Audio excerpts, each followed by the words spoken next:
Howdy folks, it's the last week of December 2024, and welcome to This Week in the West.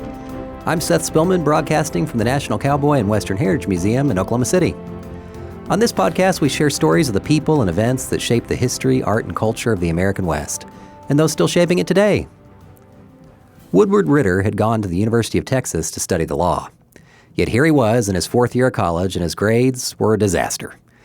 10 law classes, 5 Fs, 3 Ds, and 2 Cs. All his time, including when he should have been studying, had been taken up by his time singing, crisscrossing the country as a performer and president of the UT Glee Club. The law would never enter the picture. Performing took Woodward on the road more and more. Eventually, he moved to New York City and landed a part on Broadway where his distinct baritone voice and Western accent earned him a nickname that stuck. Woodward Tex Ritter became one of America's most beloved cowboys and country singers and went on to start a show business dynasty. He died this week, January 2nd, 1974. Woodward Maurice Ritter was born January 12, 1905 in Merval, Texas, and grew up on his family's farm in Panola County. After going to college and his initial work on Broadway, Tex found himself in the early 1930s looking for his next break. He'd heard about a show on Broadway getting ready to open with Western tunes. He auditioned, and his Western authenticity got him the role. He was part of the first Broadway performance of Green Grow the Lilacs, the show that would be retooled later into the classic musical Oklahoma.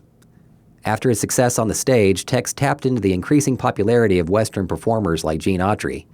He made some recordings and was then hired to host the radio show The Lone Star Rangers, the first Western-oriented program broadcast in New York City. He worked steadily, recording music, hosting multiple radio shows, and even returning to the stage occasionally. But in 1936, Hollywood beckoned, and Tex headed west.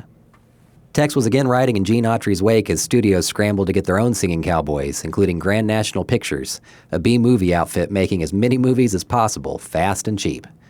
Tex starred in Song of the Gringo, a 62-minute romp which earned him good reviews.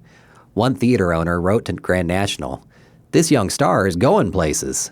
Everybody likes him and wants to know when we are going to play the next picture. Give us more like these." Indeed, Tex did more. Like Autry and Roy Rogers, he became a big box office draw and made more than 70 movies. He changed studios and started making better pictures, but he also became an even more popular singer. Tex signed with the newly organized Capitol Records in 1942, becoming its first country artist. His song, "I'm Wasting My Tears on You," became a crossover hit in 1944. In 1945, he was voted one of the top 10 Western movie stars and had the top 3 songs on the country music charts. Tex would go on to record with Capitol Records for 32 years. A few years later, Tex received a frantic call from Dmitri Tiomkin, the musical director of a just-finished Western with Gary Cooper and Grace Kelly called High Noon. It had just had a test screening, and audiences had given it a collective shrug. It was not suspenseful enough, not dramatic enough, and there was nothing tying it together. Tiomkin had been ordered to compose a ballad that would run through the film. He wondered if Tex would sing it. Tex agreed and recorded the song "Do Not Forsake Me" for the film. Capitol had to be convinced to release it as a single.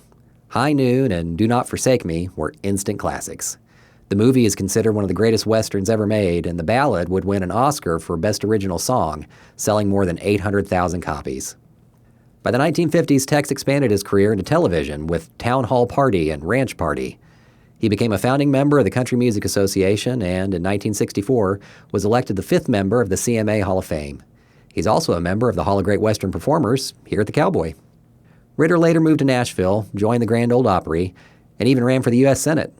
Along the way, Tex started a family with his wife, Dorothy Fay, an actress he met while filming Westerns and married in 1941. They had 2 sons, including John Ritter, an actor who would find fame starring in the sitcom Three's Company. Tex's grandsons, Jason Ritter and Tyler Ritter, also became actors. Tex died of a heart attack in Nashville on January 2nd, 1974. He was 68. And with that, we've played our last note on this episode of This Week in the West. Our show is produced by Chase Spivey and written by Mike Kaler. Follow us and rate us on Apple Podcasts or wherever you hear us. That helps us reach more people. You can follow us on social media and online at nationalcowboymuseum.org. Got a question or a suggestion? Drop us an email at podcast@nationalcowboymuseum.org. We leave you today with the words of Francis Preston, chairman of the Country Music Association Board of Directors, upon Tex Ritter's induction into its Hall of Fame. "He is powerful yet gentle. He's commanding yet attentive. He's forceful yet compassionate. When you talk, he listens. When he talks, everybody listens. If personal problems are being discussed, they're never his. If there's an inconvenience, it is never his. But when you need him, he is always there. Much obliged for listening, and remember, come find your West here at the National Cowboy and Western Heritage Museum.